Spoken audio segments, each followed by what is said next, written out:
Cette vidéo est une présentation de La Revanche, la boutique officielle des Deux Pions.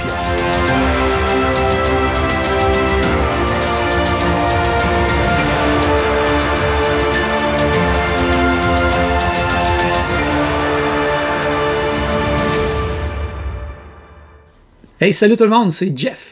Et Steve, et bienvenue à la chaîne Les Deux Pions. Aujourd'hui, Steve, on se fait un autre petit en vrac. Ouais, mais spécial. On revient avec une formule qu'on avait faite une fois que les gens avaient bien appréciée. Il y a bien longtemps.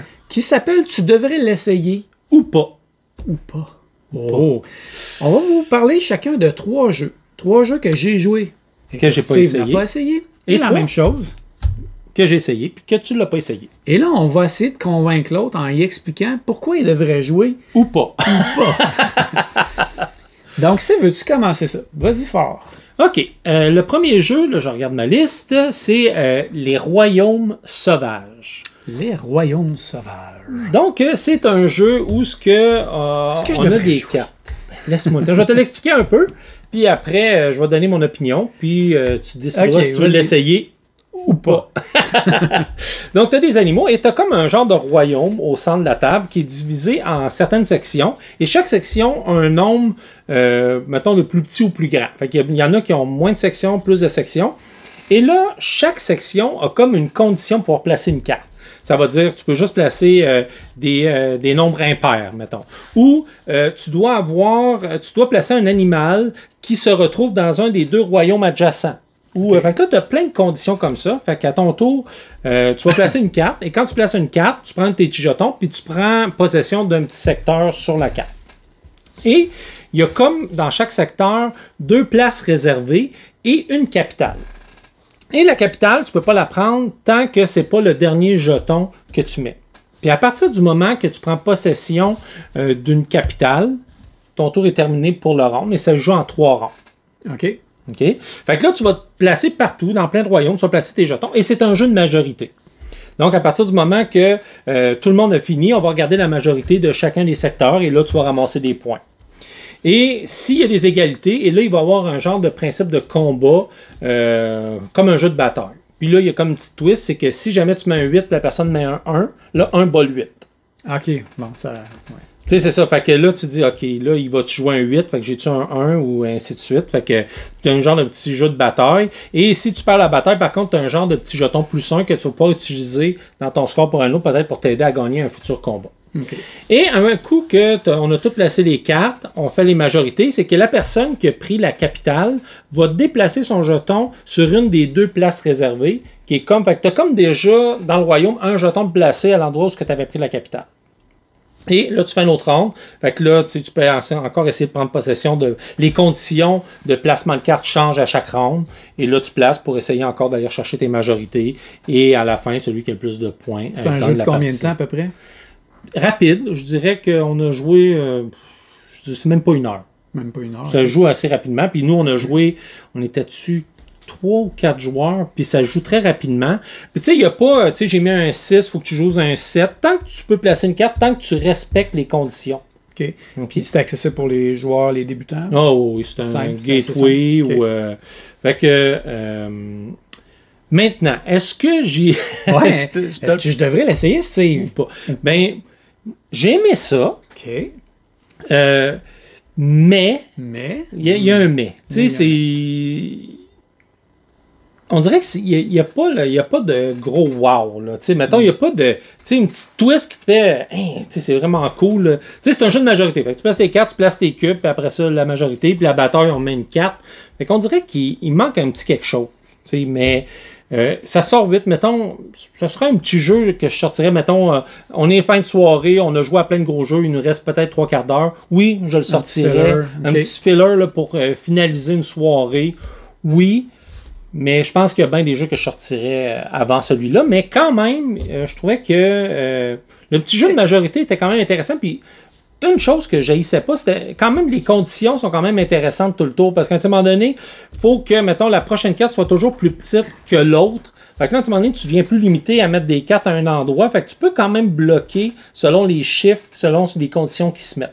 Okay. Donc, c'est à ça que ressemblent les Royaumes Sauvages. Qu'est-ce que tu en penses?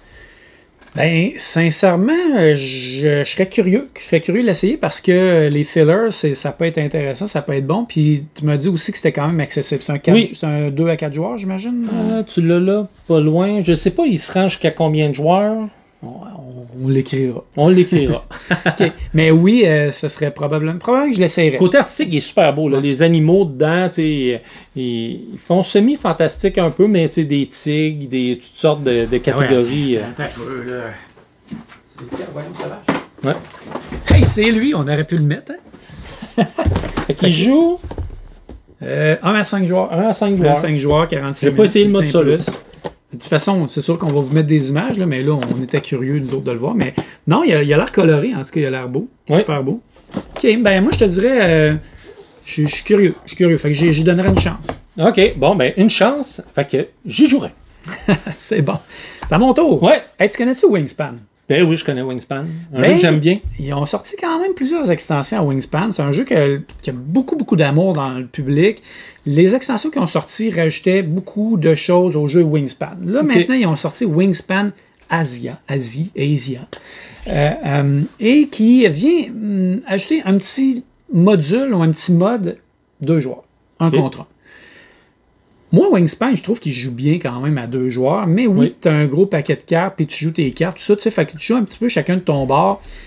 Fait que, il y a du monde qui trouvait qu'à 2 joueurs, c'était peut-être un petit peu trop lousse, trop étendu. Fait qu'ils ce qu'ils ont fait, ce que Stonemaier a fait avec ce jeu-là, ils ont rajouté un petit plateau central dans lequel tu vas venir placer des jetons quand tu vas jouer des oiseaux. Quand tu vas remplir tes espaces où tu as des oiseaux, tu vas avoir un petit jeton yin-yang. Tu vas pouvoir.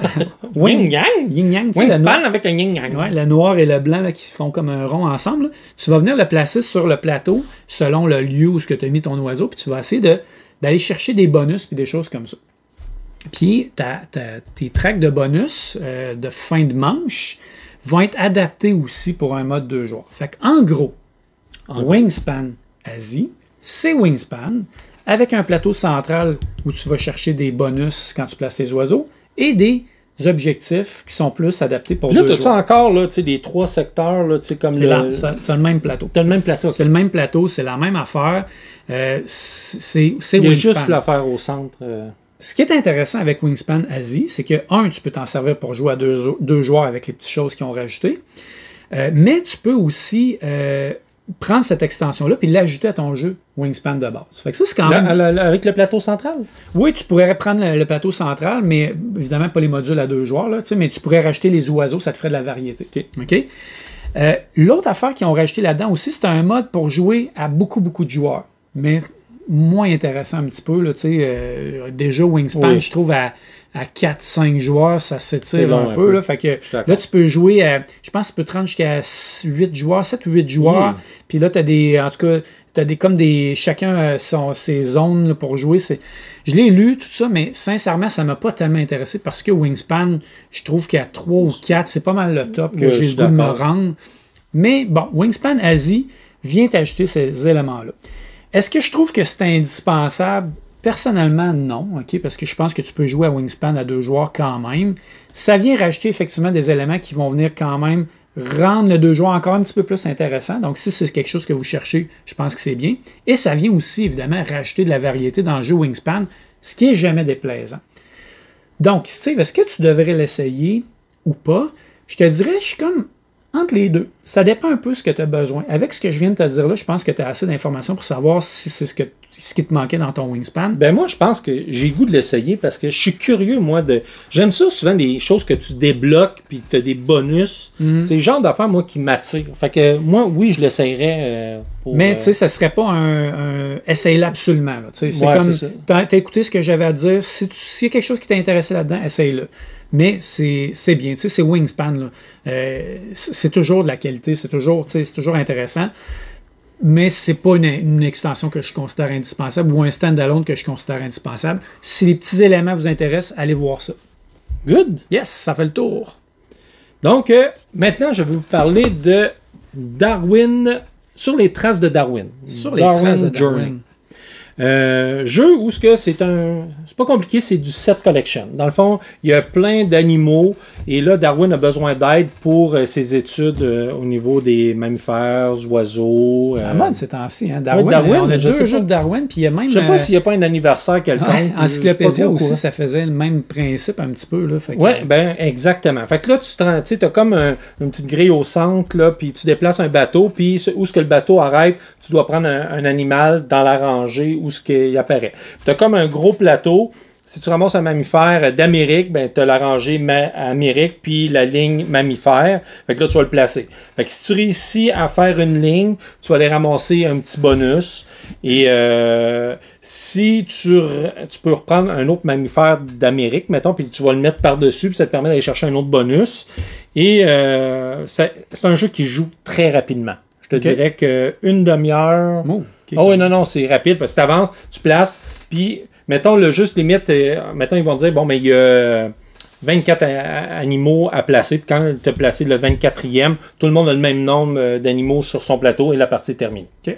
Fait que tu fais tes sets, puis là, quand tu as tes lignes, après la partie se termine, là, tu as comme dans tous ces jeux de genre-là, tu peux avoir des petits guides que tu dépenses pour le bateau l'avancer plus ou moins 1 parce qu'il y a de quoi de plus que tu vas avoir. Tu peux aller chercher d'autres personnages qui te permettent d'aller chercher... genre des petits bonus, des boussoles, mettons, si tu as tant de boussoles, mais là, tu as des animaux pour faire des points, c'est des multiplicateurs. C'est le nombre d'animaux avec des boussoles multiplié par le nombre de boussoles que tu as ramassées, des choses comme ça. Fait que, très rapide, fait que c'est vraiment un jeu de set collection, donc c'est ça, Darwin. Ça prend vite, j'imagine, c'est très accessible. Très, très, très, très facile, très accessible. Mais là, je devrais-tu l'essayer ou pas? Non. Moi, j'ai fini ma partie, puis j'ai fait, OK. C'est trop simple. C'est vraiment, vraiment trop simple. Mais c'est un gateway. Fait que si tu as quelqu'un que tu veux introduire dans le jeu de société de manière simple, il va aller, selon moi, dans cette catégorie-là. Tu sais, plus jeunes enfants, parce que des animaux, c'est le fun pour des plus jeunes. Fait que de le placer, puis après ça, mais tu sais, c'est trop simple. Des gateways, on en a plusieurs, des jeux de gateway, puis on en a qui sont simples aussi. Oui. Puis qu'on aime beaucoup quand même. Fait que là, ce que je comprends, c'est que tu dis qu'il est simple, puis t'as pas donné le goût de retourner. Non. Est-ce que j'y rejouerais ou pas? Moi, c'est pas. Moi, j'y rejouerais pas. Il m'a pas accroché du tout. Il est beau. T'sais, le matériel, là, ton plateau, c'est comme un peu comme Wingspan, qui est comme un livre là, que tu ouvres, qui est cartonné. Là, tu places tes animaux là-dedans. Puis les animaux, c'est des cartons. Il y a une belle variété. Là, ils sont tous différents. Fait que, côté visuel, côté look, il est super beau. Mais est-ce que j'y rejouerais? Non. Pas pour moi. Ça m'a pas donné le goût de jouer, mais je vais y jouer. Je vais y jouer, c'est ça, parce qu'on l'a reçu, donc c'est certain qu'on se fait un point d'honneur d'essayer tous les jeux. Ouais. Mais au pire, j'en parlerai sur la page Facebook, voir si je suis d'accord avec toi au final. Ben oui. C'est correct de ne pas être d'accord. Il y en a peut-être qui vont l'avoir adoré. C'est correct, c'est ça, la beauté des jeux, c'est qu'il y en a pour tous les goûts. Exactement. J'y vais avec mon deuxième que j'ai joué, que tu n'as pas joué, qui s'appelle Imhotep Duel. Un autre jeu de duel. Mais j'ai déjà joué à Imhotep. Ah, tu as déjà joué à Imhotep, mais tu n'as pas joué à Imhotep Duel. Non, j'ai pas essayé Imhotep, c'est un jeu que j'aime beaucoup. C'est un bon jeu de gateway. Tu sais, on vient d'en parler. C'est un jeu qui est assez simple, mais qui est le fun. Puis tu as toujours le goût de rejeu. Puis il y a plusieurs façons d'aller faire tes points. Tu as plein de choses à faire différentes. Mais à 2 joueurs, c'est moyen parce qu'il y a tout un... Il y a tout un élément d'aller mettre ses pierres sur les bateaux, puis qui va y aller en priorité, qui va remplir le bateau, qui va envoyer le bateau, qui fait que c'est le fun quand tu es à 3 ou 4 joueurs. Je dirais même à 4, c'est encore le best. Ouais. Ben, Imhotep Duel vient corriger ce problème-là, qui fait que ça devient intéressant de jouer à un jeu du style Imhotep, parce que c'est pas Imhotep, c'est un jeu dans l'univers d'Imhotep avec plusieurs éléments du jeu Imhotep qui sont repris, mais refait de façon à ce que ce soit le fun à 2 joueurs, à ce que ce soit vraiment un duel. Et de la façon dont ça a été fait, ça a rendu les choses intéressantes et tendues. Puis on a vraiment apprécié nos parties. Ça a fait le travail. Ils ont réussi là, à enlever l'élément de c'est trop vaste et c'est trop facile de Imhotep quand tu joues à 2 joueurs, alors que c'est préférable à 4 joueurs. Donc, j'ai pas tant de choses de plus à dire que ça, sinon que moi, là, oui, essaye-le. Il faut vraiment que tu l'essayes. Je pense que si tu cherches un bon jeu à 2 joueurs, si tu as aimé Imhotep en plus, puis tu veux jouer des fois à 2 joueurs à ce style de jeu-là, ben Imhotep Duel va faire le travail. Il y a un bon drafting dedans, il y a une bonne façon de faire des points en compétition avec l'autre joueur. Ils ont réussi à rendre ça serré, à rendre ça intense. Fait que moi, c'est une recommandation, là, Imhotep Duel. Fait que, est-ce que tu devrais jouer? Oui. Ben, je vais jouer. Et je vais prendre des photos, puis je vais en parler sur notre page Facebook, puis je vais te dire si j'avais raison. Si tu avais raison. Excellent. Je suis assez confiant parce que j'ai joué avec du monde, puis tout le monde a aimé ça. Fait que je suis assez confiant. Il joue avec plein de monde, Jeff. Il est de même. J'ai plein d'amis, moi. Pas d'amis, moi, je joue pas assez. Hey, ton dernier? Oui, mon dernier, c'est Verdun.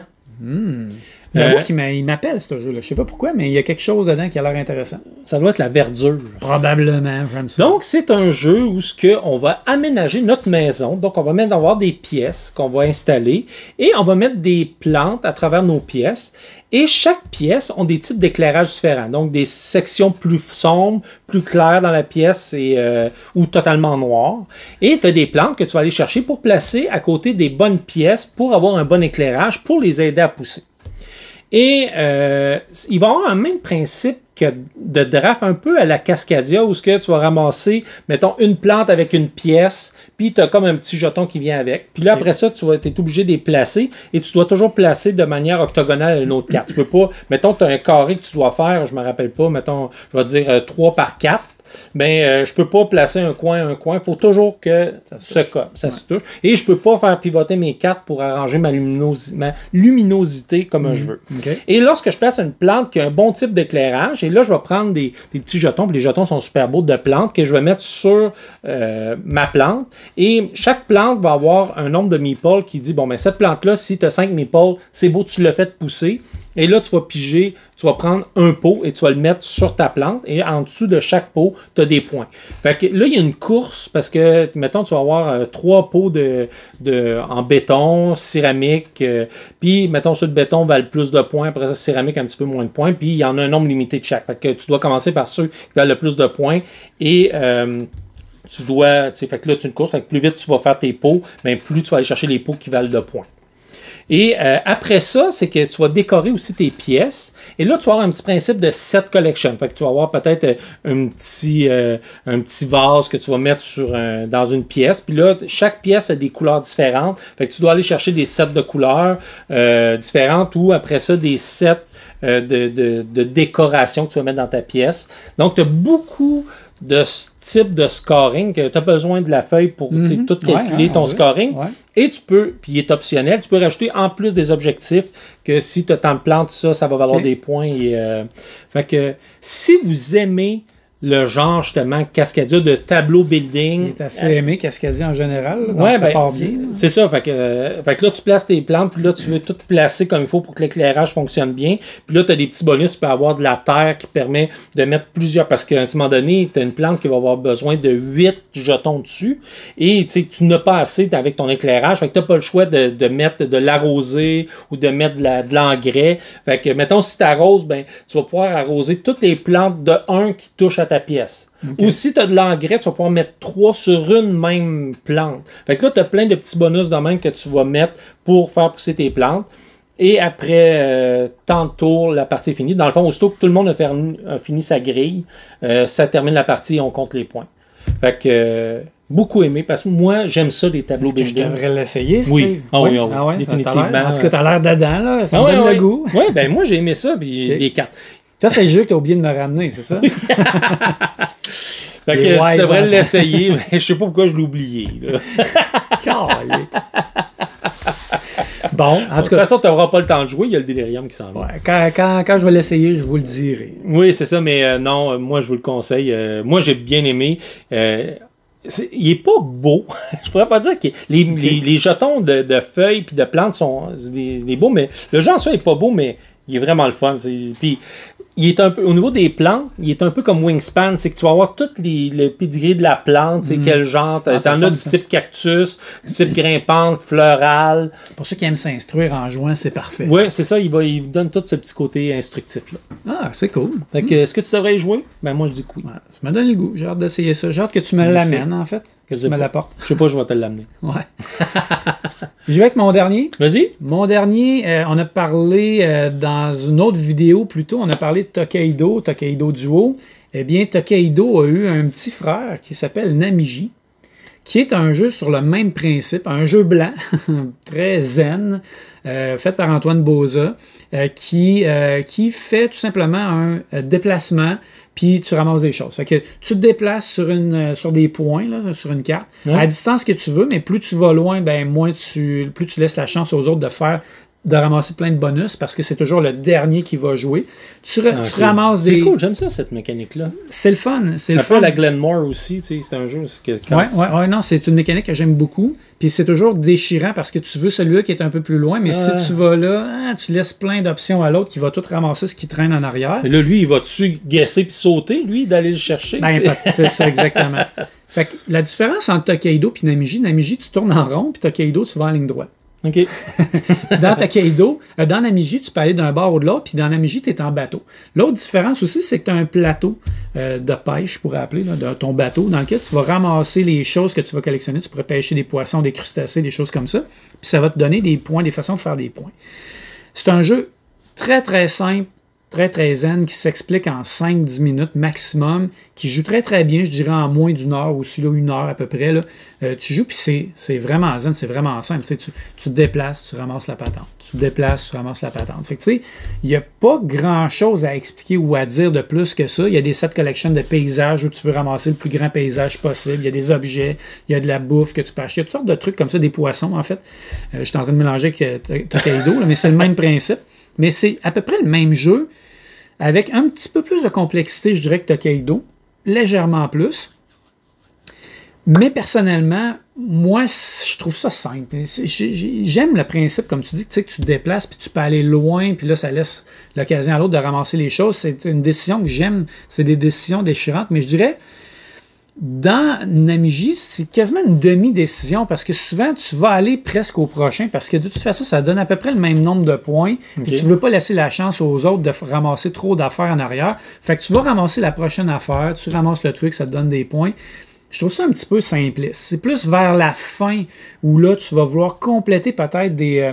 puis là, c'est plus des paysages, mais c'est des grands poissons, mettons une baleine ou un dauphin, je pense. En tout cas, tu as comme des espèces de mammifères marins ou de poissons là, que tu peux compléter qui vont te donner des points plus tu as de cartes de ce chose-là. Fait que là, peut-être vers la fin, tu vas vouloir compléter ton panorama, mais... Je trouve ça un petit peu trop simple à mon goût. C'est un bon jeu d'introduction. Peut-être en jeu d'introduction simple, ça pourrait faire. Il y a des gens qui aiment beaucoup l'esthétisme du jeu. C'est très épuré, c'est très blanc. Les illustrations sont belles, c'est un beau jeu. Comme Tokaido, ils ont une version de luxe de Tokaido, mais avec des grosses figurines en bois. Tout ça, c'est magnifique. Ben là, j'ai dit gros, je vais peut-être exagérer un peu, là, mais des belles figurines. Fait que tu sais, il y a des gens qui apprécient ce genre-là. Moi, à mon goût, je trouve ça un petit peu trop simple. Tu le sortirais, je pourrais jouer, il n'y a pas de problème, mais je n'aurais pas tendance à le sortir. Fait que est-ce que tu devrais y jouer?